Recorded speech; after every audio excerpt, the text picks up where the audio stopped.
Hey everyone, and welcome back to another Etheria restart video. So I just finished my first live stream, guys. I had a lot of fun. For any of you who were there, I really appreciate it. As I mentioned there, I don't know when I'm going to be able to do those things, so I guess they're going to be kind of special. But I really had a lot of fun hanging out with everyone that stopped by, so thank you for that. So the video that I got for you today, I wanted to talk about the 5 new characters. So Loen, Santi, and then the 3 SR Awakened heroes that we can't showcase because you gotta kind of build them up over time. But that was Sonia, RC77, and Turandot. And to be honest, all 5 of these characters I think are going to be impactful in the meta. So I don't have a whole lot of experience playing Santi, but I did play against Santi a good bit, and he can be pretty scary. But first is Loen. So Loen is a character that I was using a lot on stream. I used her maybe once or twice in the RTA video that I put out the other day. But I do think I'm kind of playing her wrong. I think I need to build her faster because she's very, very good. So she has a taunt on her skill 1, and then she also gives herself a turn meter boost as well if someone is exalted, which makes sense because her skill 3 puts it up. So we'll talk about this in a second. But her taunt has an 80% chance if the enemy is exalted, which is going to be almost all the time. So you just need to read this as 80%, which is insane for a skill 1. The other thing that's really great here is the fact that in PvE, a lot of us were using Vice to take down a lot of hard content, but you tended to need Lily to do that. Where if you have her latticed out, she can do it all on her own. And I will talk about where I used her to do this. But yeah, this is an amazing skill 1. It allows like the bosses in the game to be like just endlessly taunted. And it's also a really great way to kind of cycle through her stuff to just kind of dominate. Now, I will say that she's very strong, but she is not better than Ray Mary or Plume. So this is the type of character that I like them making, where it has a good impact. It's a very strong pick, but it's not just like, oh, my character has my enemy has this, I lose, right? Which feels that way a lot with Plume and Ray Mary. They obviously have their counters, but I think they're rather toxic in comparison to someone like Loen. So her skill 2 is good. Attack down, speed down is pretty important. But like the odd thing is, so this is a single hitter, right? And you tend to not use very high effect accuracy on her because the exaltation that she puts up is a guarantee. So all you really need to do is build her kind of for damage, and then she just goes in and she kind of cycles in, eventually, wears these people down. So this being a 60% chance on a single hit, it misses a good chunk. Because again, you don't really build her high effect accuracy. You can, I just think with all of the cleanse in the game, it's not the right way to build her. I think you do want her to be a little bit of a sub DPS with some possibilities to taunt, where if you land this, it's kind of just cherry on top. So if someone does have exaltation, you're guaranteed to land the attack down, speed down. You can use that to your advantage whenever you're going up against like a bruiser DPS or something like that. And then it also increases her damage if they're exalted. So this skill, I think, is the lowest priority skill to upgrade. And then her skill 3 is great. It's a quad hitter, and the first 3 hits have a 70% chance to dispel, which is great. And then the final hit inflicts a 2-turn taunt, and it's guaranteed to inflict exaltation. Now, the weird thing is I have not seen this. I haven't seen it be resisted yet.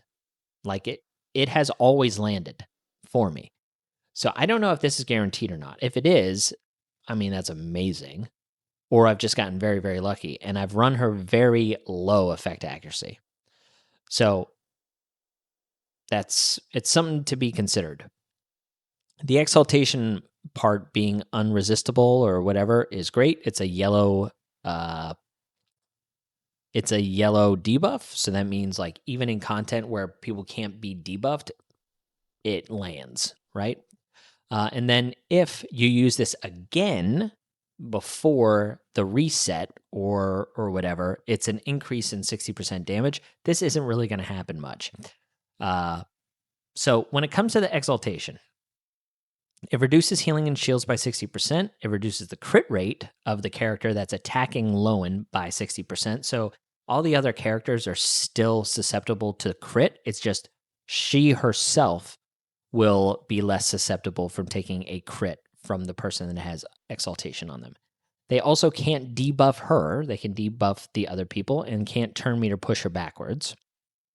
And then after a person who has exaltation on them uses their turn, she immediately uses her skill 1.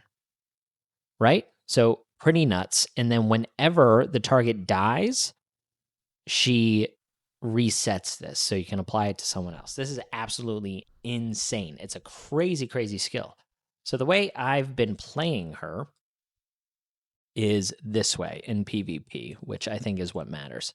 So I've got her on Jackal Guard. Now, why I like her on Jackal Guard is after she goes, she gives herself a 25% turn meter boost. And once the opponent that you put exaltation goes, she gives herself another 40% turn meter boost. So she's almost taking another turn after her first go of her skill 3. Opponent goes, she skill 1s, boosts herself 40%. She's at 65% turn meter already. So pretty nice. Now, I've got her at about 280 speed, higher defense and crit, so she can do some damage. The thing is, though, I think instead of Bulwark, I would do a 12-piece Bloodbath with an 8-piece Speed Rush, Swift Rush, to try and get her like around the 310 mark. It's pretty important, to kind of deal with some problem characters like Doki, like Lily, Mizuzumi Aya. You can even put this up on like a Holden or a Rahu and taunt them so they can't use some of their crazier skills. But yeah, she just cycles so much. It's really, really cool. And I don't think you need as much defense as this to have her be a threat. I think the speed is more important because remember, she dispels. If somebody has like immunity up or something like that, you can just skill 3 and dispel it and taunt them and go from there. So yeah, great character. I think she is certainly a force in the meta, if not anything else. But I don't think she's like a slam dunk pick. You got to slam her in there, right? But certainly in the top tiers. Like I'd pick her behind Plume and Raymary. So yeah. Next is Santi. So we're going to go from third skill backwards because he's one of the few people in the game that gets an extra turn after using a skill. So this skill is great. It purifies 3 debuffs and applies crit rate up and crit damage up to your entire team. So this is a huge, huge skill. A lot of bruiser characters tend to not be built with 100% accuracy, 100% crit rate, because you need to add a little bit of health, a little bit of defense, a little bit of crit damage. So this guy enables that like drastically. The issue is, though, is you need him quick, right? Because you need him to dispel after like a Nahor or I don't know, maybe a Didding goes. Like dispelling, purifying the 3 debuffs is really important, and you're most likely going to run them on Alicorn. So once he uses that skill, he then has the ability to put crit rate down and effect accuracy down on everybody, while also possibly reducing the skill cooldowns. Increasing the skill cooldowns of all of your enemies' skills and shells. This is really important. A lot of people brought this up in the stream, but this skill can increase the cooldown of Amber. So it's a form of not needing wound, right? It's a form of wound. The problem is this is only a 45% chance, and it is a one hitter. So if you miss, like you might just be SOL. But These two debuffs are pretty good. It's obviously great against crowd control or any of the crowd control heroes, and the crit rate down can be relevant as well. The bad thing is after all of that, he's kind of useless. So he's got like one turn where it's really good and then not so good. So yeah, I've seen some people run him on Codex, which I think is an option as well, like in Bulwark, to make it kind of difficult for people to debuff him. I still think Alicorn's pretty solid, but Codex could work. I mean, the one Santi that I went up against had a Codex and he had Bulwark, and I tried to debuff him with like a Nahor S2, and it missed, and he won because of it. So, yeah. But his passive, when someone crits, they heal up. Just skills like this stink. It's just not enough damage with Bloodbath being as good as it is. It's kind of irrelevant. And then the increasing of the crit damage is pretty nice. But unless you're going like bruiser matchup, it's also somewhat irrelevant. He is fast, which is kind of cool. But he's a bit squishy. So it's hard to run him in like, you're not going to run him in Bloodbath. You're just going to run him fast. And then he does his thing, right? He does the one skill and then this skill, and then you're done. But it might be enough. Purifying 3 debuffs might be enough. So I think he's going to be a bit of a situational pick, but I think he is quite strong. But Loen is a better character, in my opinion. All right, now we have to talk about these awakened heroes, because Awakening is so good. Like, these 3 characters are legit. The issue is farming the materials to awaken them is very time consuming. I don't like how they rolled that out, actually. Like, why are you making us wait to run SR characters, right? I think if you wanted to speed rush it and you could use them, that should be an option. I don't even know why it's that hard to do. Like, even farming the materials is kind of challenging. So, I don't know. Feels like a chore. But let's talk about these characters. So, Sonia, her awakening, it turns this into purifying all debuffs, which is nuts. So this is like very strong. This didn't do anything, but then they also added this crazy line: increases the turn meter of allies with all powerful protection by 15% per stack. So if you stack 2 of these on top of like a Raymary or a Tiamat, they're getting a 30% per meter push every time she uses a skill 1. Like, this is insane. It is absolutely insane. I think that makes her relevant. The turn meter pushing, for sure. This was good, but I think she still would have been a little underwhelming with purifying all the debuffs, but this is like a crazy good skill. The fact that you can still control her and she can't purify, still, like, it makes her vulnerable for sure. But this is quite good. So it's a good change. Thing is like the stats as well on these characters is quite good. 136 speed on a Sonia. It's just like, I don't know, it's pretty nuts. So she's quite, like, all 3 of these characters are relevant. RC77. His awakening gives him even more speed. So he goes up to 143 speed. He is faster than Lily, but slower than Plume. Which means he's slower than Freya. But yeah, so again, kind of good stats. So this skill didn't get anything, I don't think. 3 hits, 60% chance, stun. Yeah, I don't think that got anything. This did get a bit of a buff. The last hit has a chance to spread all debuffs. So this is cool. Although I believe this is going to be a lot harder to get off than people think.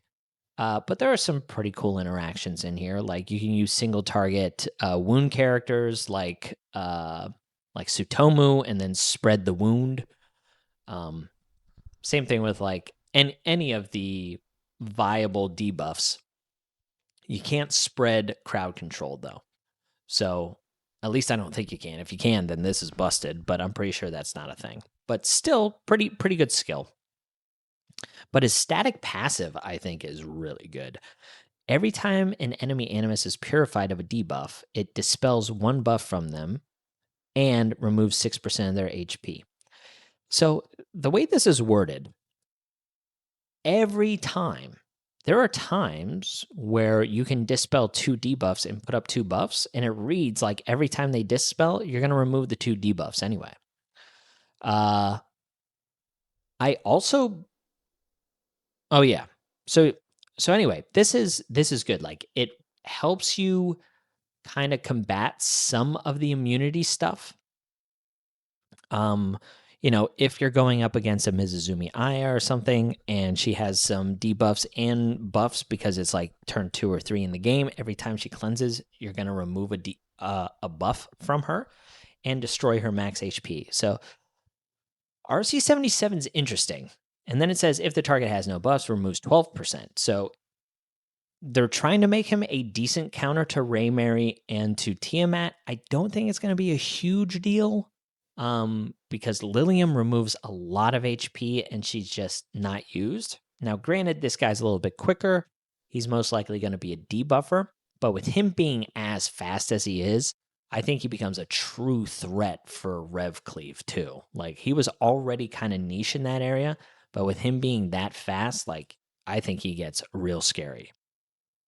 Turandot, though, is the one that I am going for first. She is the most interesting to me. Her speed is right below RC77 at 143, tied with Lily.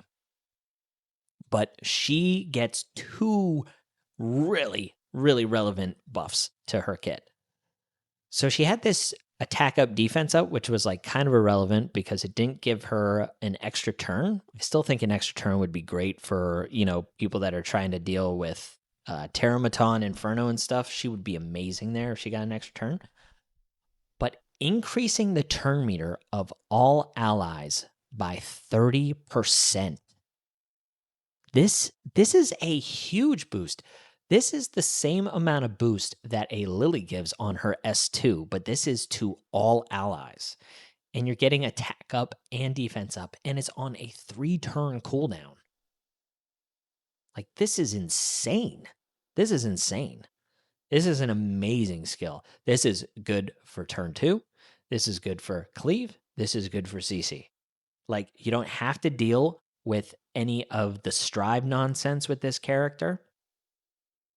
You don't have to deal with, Reaper steps, like putting up debuffs or anything like that. This is just a straight up double buff with a huge turn meter boost. This is going to be great, by the way, in like PvE too. So the Awakening is awesome. And then on top of that, she gets this she gets this static buff, static passive. All basic buff effects received by an ally animus are increased by 30%. So like the attack up, crit damage up, crit rate up, you times this percentage by 30%. It's not additive. At least it shouldn't be. So you times the 40% times the 30% increase, and it's a attack increase of 12% on top. So 52. So like super strong, very fast. The thing that you have to know though is if you have like a buff Nymphonial with the Rhyme Bloom, she's still giving you more damage. She's giving you 65%. So yeah, at least I'm pretty sure that's how that works because it's a separate calculation. So those are all 5 characters. The fact that all 5 of them are relevant, I think is pretty good. I think Turandot is a sure thing to be relevant. Sonia is a question mark, but her buffs are good. And then RC77, I think, is the one with the least amount of potential. Although with the fastest speed, it's hard to say that. So yeah, I kind of just wanted to give my 2 cents on all 5 of those characters instead of making an individual video. And just let me know your thoughts in the comments below. All right, catch you on the next one, guys. See ya.